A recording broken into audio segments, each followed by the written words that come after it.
word for today is I am a peaceful presence, stepping away from the busyness of holiday preparations and the important work that must be completed before year's end. I continue my Advent journey by practicing peace in the present moment wherever I am. I am gracious with store clerks and servers in restaurants.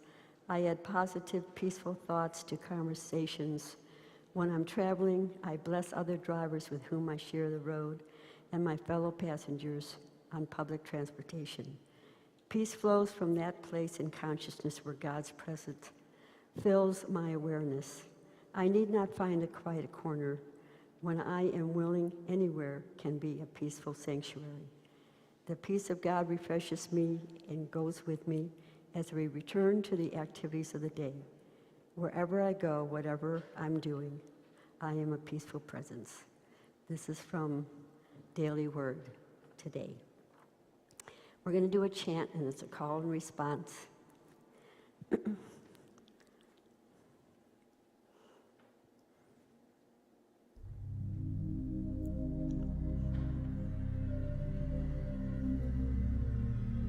Open my eyes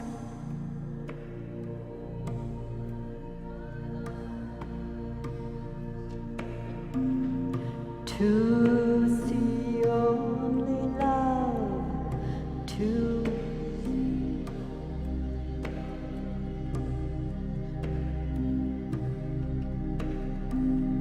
open my heart, oh,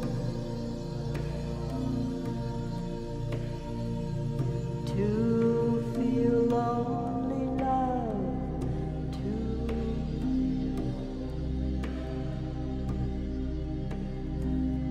open my mind, oh,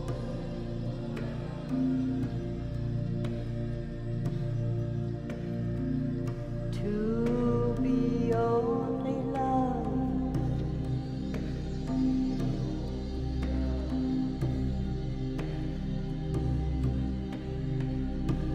Illuminating love,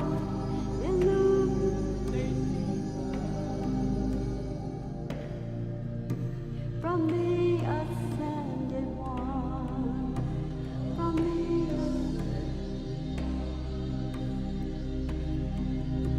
illuminating love, from the divine one.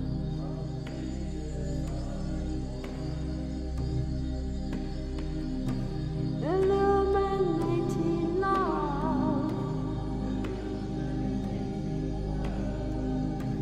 from the beloved one.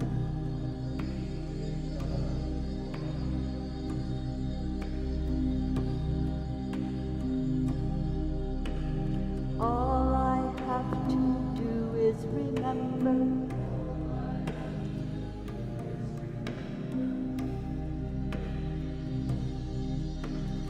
every breath I take is your love.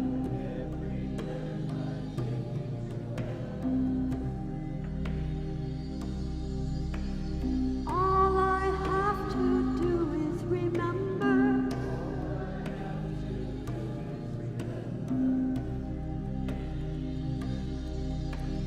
every breath I take is your love.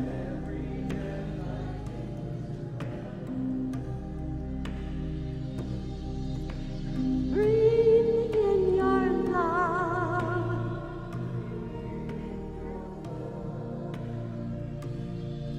Brings peace and compassion.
All I have to do is remember.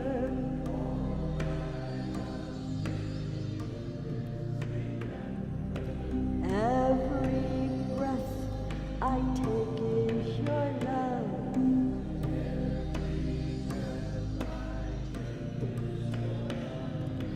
All I have to do is remember.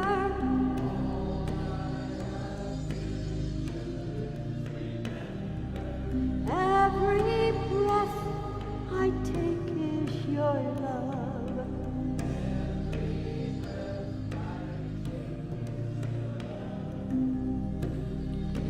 Breathing in your love.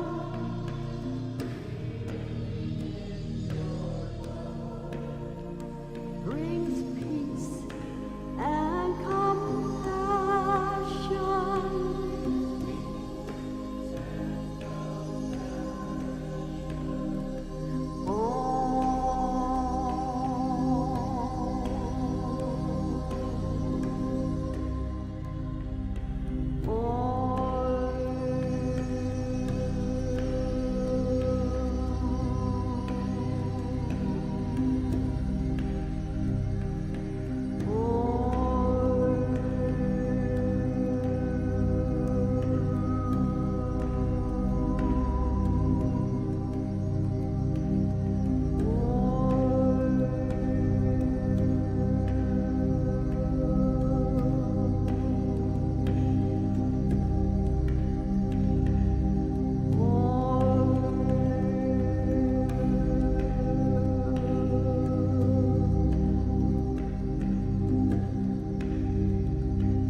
Good morning, everyone.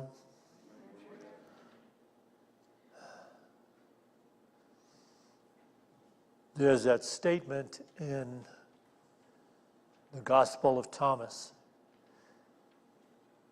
when the disciples asked when the kingdom of heaven would come. And Jesus said, the kingdom of heaven is not coming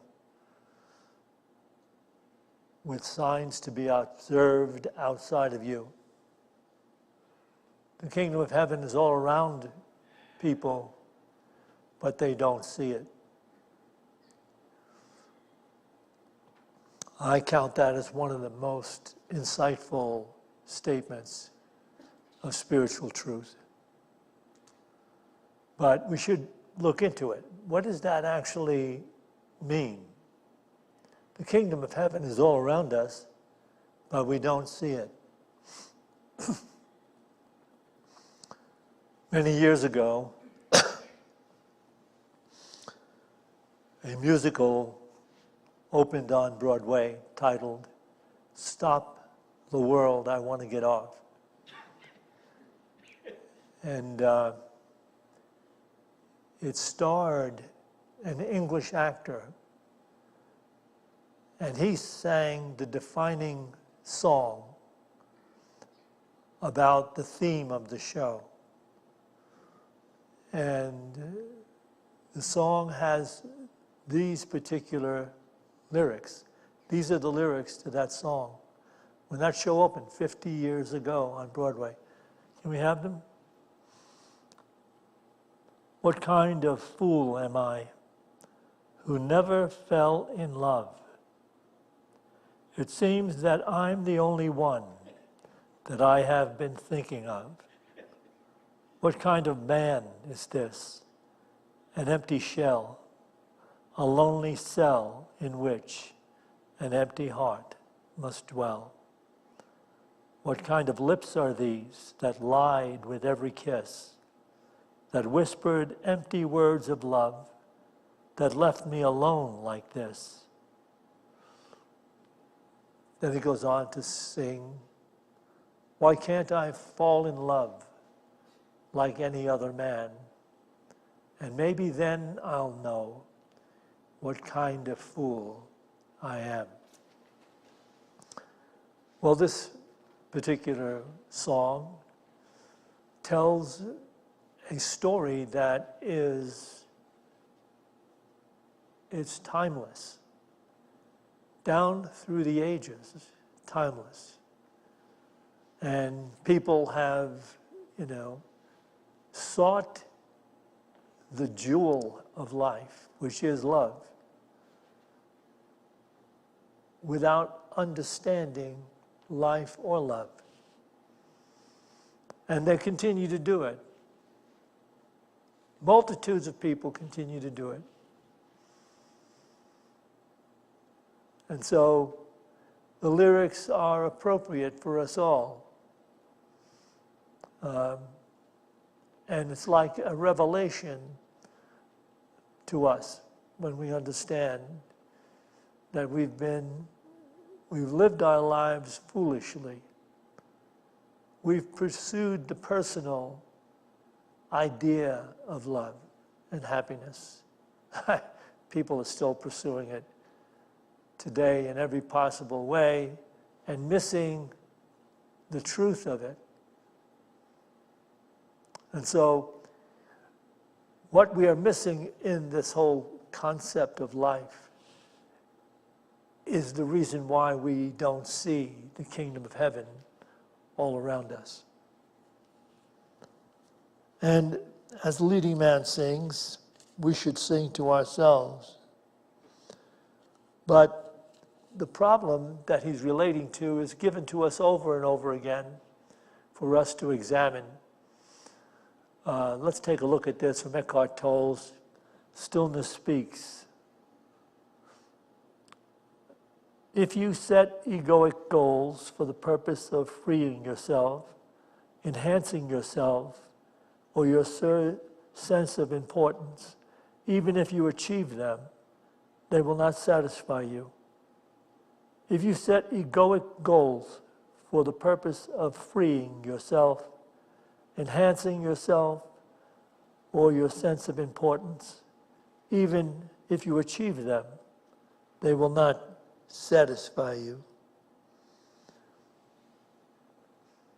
That seems a harsh statement, but we don't realize how long we have been conditioned to pursue an erroneous concept of life.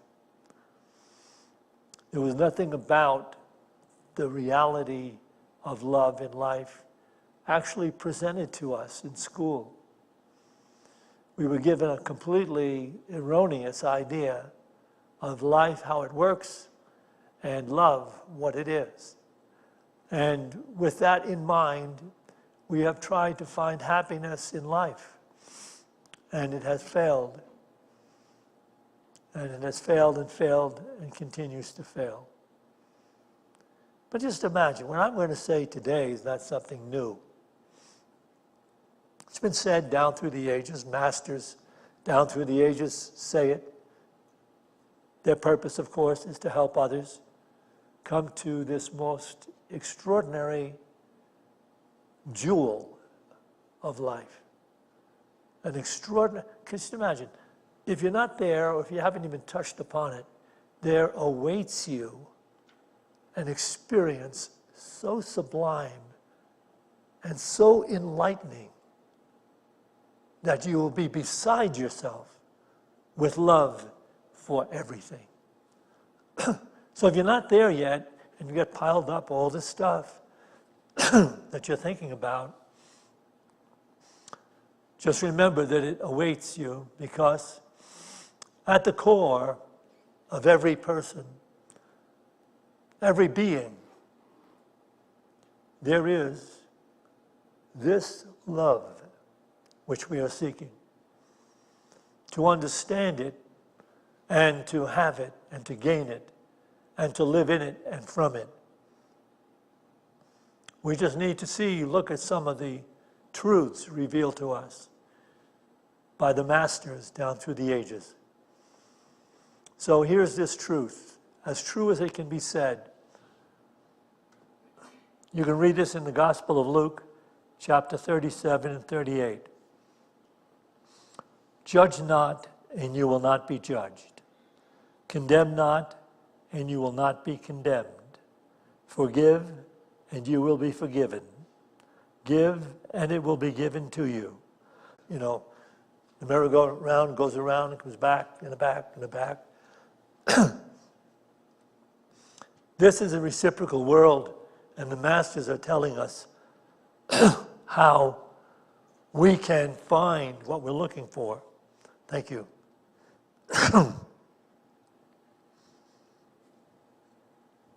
So totally down through the ages. And yet, every now and then you'll hear it related by someone who's awakened to the truth. And that's what we're in the process of doing. We're awakening to the truth. What is missing in your life? Answer that question. What is missing? Is it a relationship? Is it health? Is it money, finances? Can you imagine if it really existed in the illusionary way that the traditional churches set it up, that when you drop the body, you go before these golden gates, beautiful city of God, heaven, and Peter will be at the gate or somebody, and he might ask you a question, but it won't be the question that the traditional churches put out there. It'll be this question: what did you give when you were alive on earth? What did you give when you were alive on earth?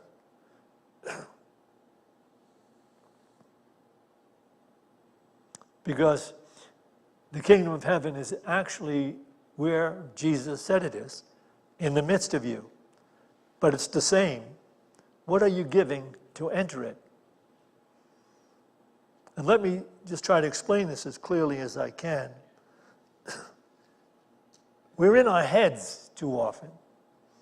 And we're thinking our way into manipulating conditions and circumstances to suit what it is we're seeking, but we're not seeing because we're so totally mentally involved in pursuing what we suppose is going to fulfill us, make us happy, give us the life we're looking for. But we keep missing love because we have a false definition of life. What would happen if today everybody in the world stopped the incessant thinking about self? Me. You know the lyrics, what they said? What kind of fool am I who never fell in love? It seems I'm the only one that I've been thinking of. You don't need any more religion. That's the thing, the reason why. We don't experience heaven in our midst. God in every person, in every place, in every condition as love. Because we're so busy trying to make things out there work to suit our separate self. What if everybody just stopped right now? What if Jesus just appeared on every television network right now and said to everyone, what are you taking for granted? Is it your partner? Is it your pet? Is it your lifestyle? Is it your relationships? What are you taking for granted? That there's going to be there, they're okay enough, but I'm not happy, I'm not fulfilled.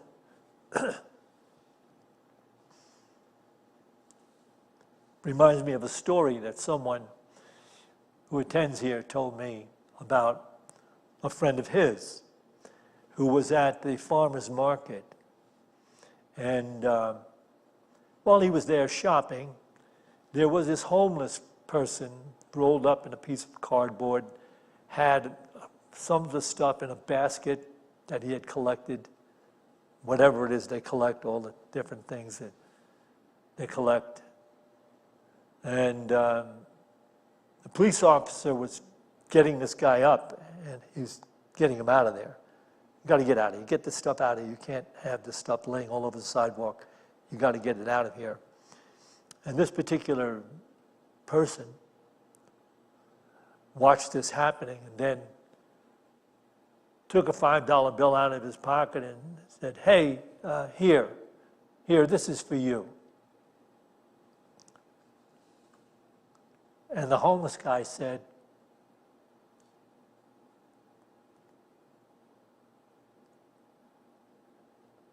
"I'm so appreciative." And the guy handing the money said, "You don't have to be appreciative, brother. This is for you." And then he said, "Please keep the money. You called me brother."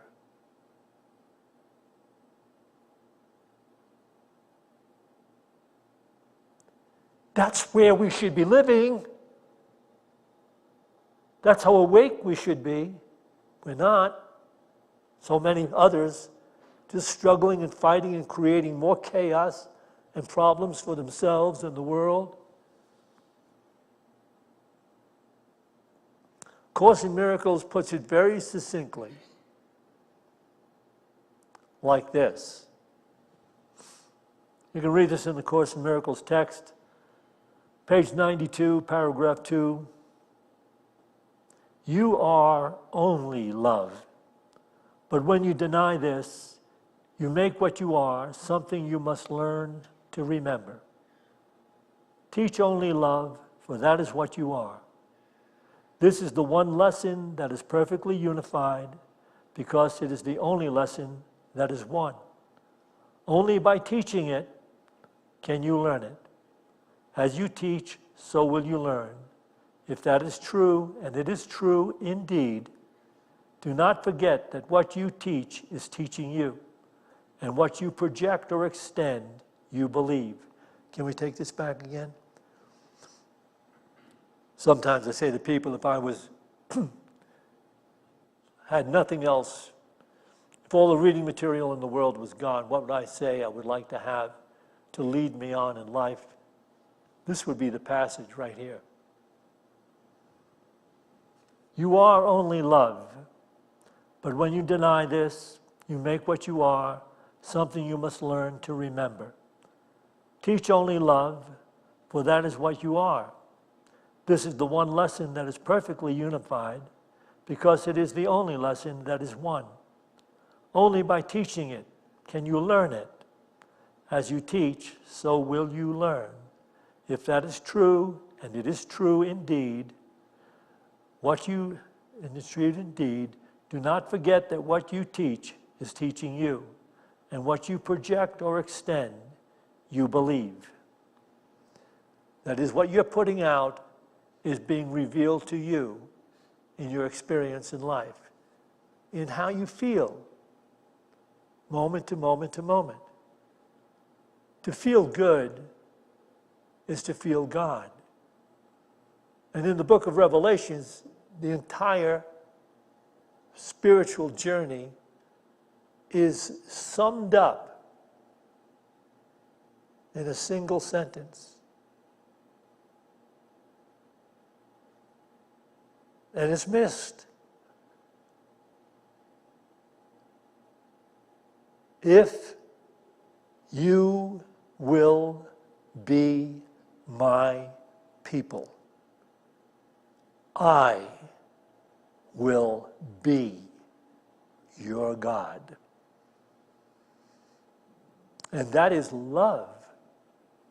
If you want love, and you want life, and you want abundant joy, and peace and prosperity, we have to take the encrusted teachings of the world that were foisted upon us as we grew up, following the false definition of life.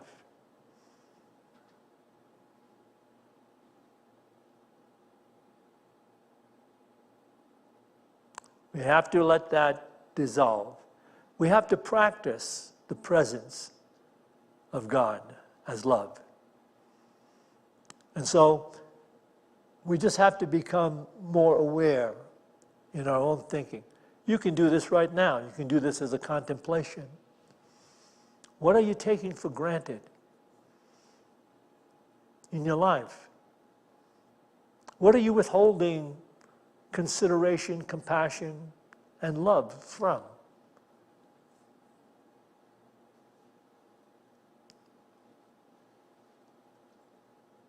And so, the masters have been truthful to us down through the ages, but we have managed by some Herculean effort to miss it, to ignore it, to become an emissary of light and love, so that yourself, it's not completely vanquished or gone. It's simply placed in a proper perspective. This ego-centered idea of me is just placed in a proper perspective, surrendered to this more expanded joy and peace that comes from stepping outside of that separate, illusionary definition of self. It's called the extra mile. You step out of the thinking of the world. Momentarily only, maybe. Maybe you decided this Christmas season, I need to volunteer to put the Christmas gifts together that are going to be sent up to the Native American people up at Wounded Knee. We do this every year. We do it on Thanksgiving. And so they have to be wrapped. And it starts off by just taking one of the names off of the Christmas tree. It's the name of a child and it has the age on it. And buy that Christmas gift. These are kids that still live in tar paper shacks. So we step outside of ourselves. The day and the demands of the day, they're still there. You still have to go to work. You still have to make sure your car has gas in it. You still have to go to school if you're going to school. But if you go with an openness and an awakeness to what's on your path, there's something on your path that you can be of service to, why not do that? Because if you do that, you're going to start to feel good. You're going to start to feel God again. And that's the only thing that's missing in this crazy world.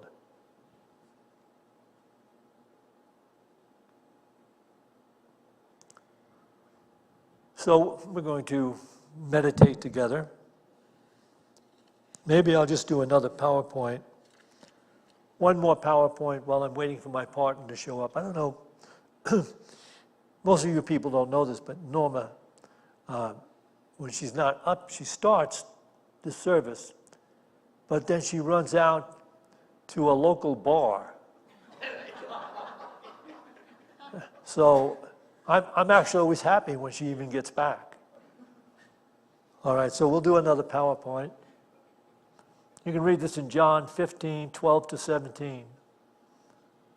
This is my commandment, that you love one another as I have loved you. Greater love has no man than this, that a man, and that should be, greater love has no person than this, that a person lay down his or her life for their friends. You are my friends if you do what I command you. No longer do I call you servants, for the servant does not know what his master is doing. But I have called you friends, for all that I have heard from my Father, I have made known to you. You did not choose me, but I chose you and appointed you that you should go and bear fruit, and that your fruit should abide, so that whatever you ask the Father in my name, he will give it to you. This I command you, to love one another.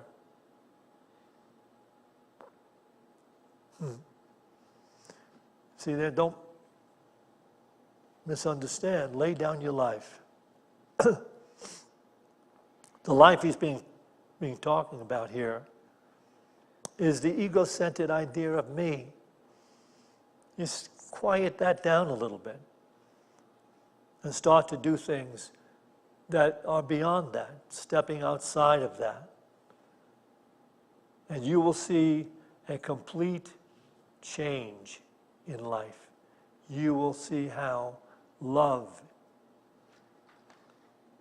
is the only attractive power. Love is the only attractive power. All the super teachers of the New Age setting intentions and treasure mapping and doing all of that, let me put it to you. Whatever part of that works only works when you have fallen in love with the outcome of it. So why not go directly to the truth and the source? Love is the attracting power. All right, so we are going to meditate together. I'm going to read a few things that might be of help. Take a couple of deep breaths as you release your breath. Release any cares or concerns you may have brought with you.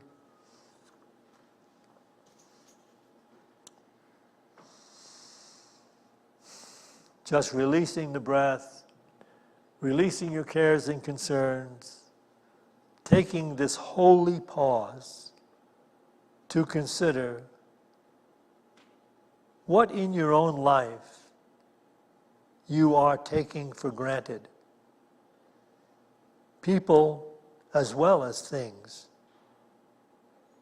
What in your own life have you been taking for granted? People as well as things. What about your pet?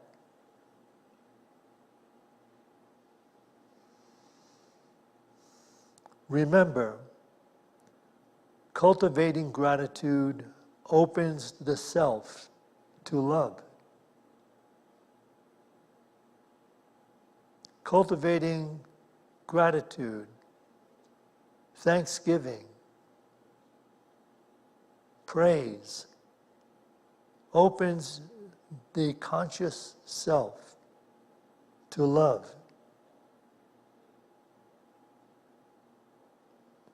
Loving even those inanimate objects that serve us. Giving thanks for that car, that computer. Having gratitude that you have an apartment or a home.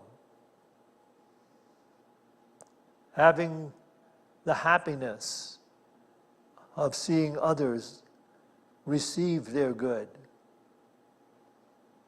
Taking nothing for granted.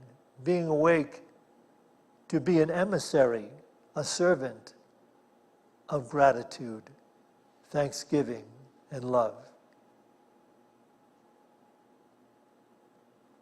And so now we take this affirmation, and as we use it as a mantra to enter the higher state of feeling good, we simply let go of any pressing cares and concerns right now. You can pick them up again. They will not be that pressing if you just get in touch with this mantra. God is love. Love is life. I am God's life. I am I am.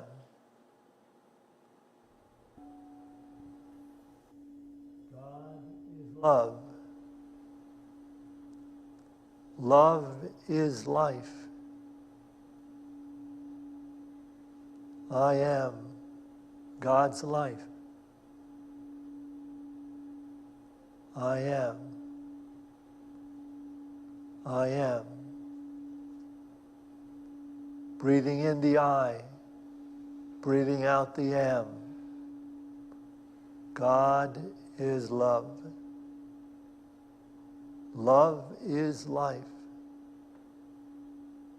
I am God's life. I am. Breathing in the I, breathing out the am.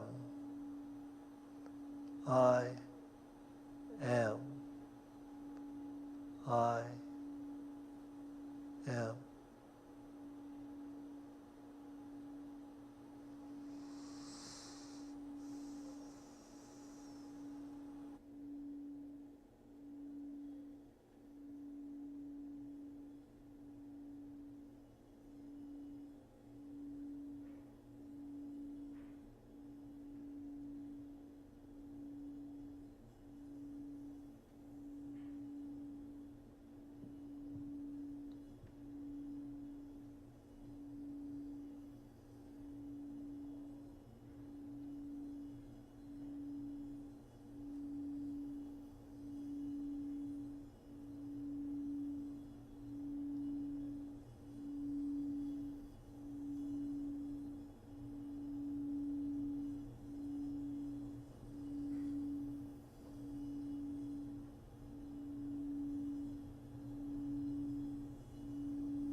as we go forth from this meditation to those places we occupy in time and space.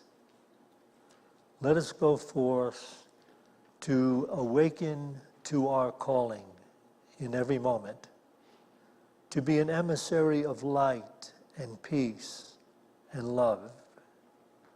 And for this opportunity in every moment, we give thanks. And to this we say, Amen.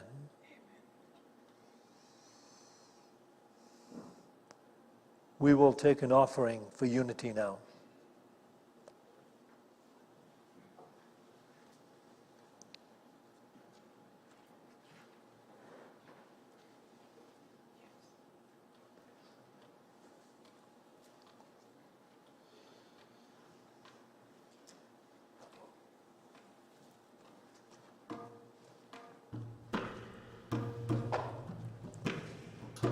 We take our offerings in our mind, that financial gift we'd like to make to Unity of Boulder. Those of you also on live stream, to support this ministry of truth, let's bless this offering from our hearts with this offering prayer. Divine love, through me, blesses and multiplies all that I have, all that I give, and all that I receive, because I give. So it is.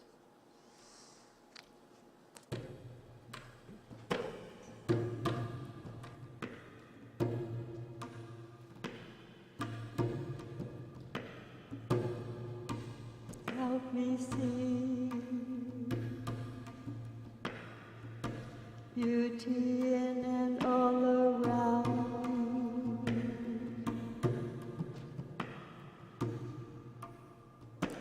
Guide my thoughts, choose my words to reflect love. This I pray.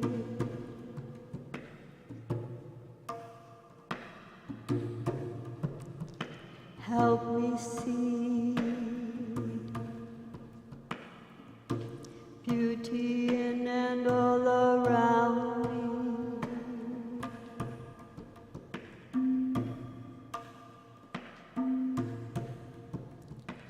Guide my thoughts, choose my words. This I pray, this I pray, this I pray.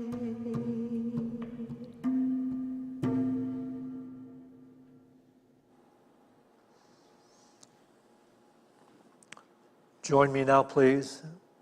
We dedicate this tithe to the will and the work of the Spirit of truth, the Spirit available to each of us, the Spirit that joins all of us. We dedicate this tithe to the victory of the Spirit of truth. Amen. So I notice we do have one prayer partner here. If you have a particular prayer request you'd like to share with someone, just remain seated when everyone files out. Our prayer partner will come to you and share a prayer with you. If there's a particular prayer you'd like to have with that prayer partner. Also, what? Discussion. Yes. We will have anybody who'd like to stay, have some of the refreshments we have in Fellowship Hall, and then come over to our group on the dance floor where we will discuss anything you want to talk about regarding unity, this service, or anything thereof. Santisha will actually be speaking at the next service at 11 o'clock. And if somebody will tell me, is the camera turned off? We're not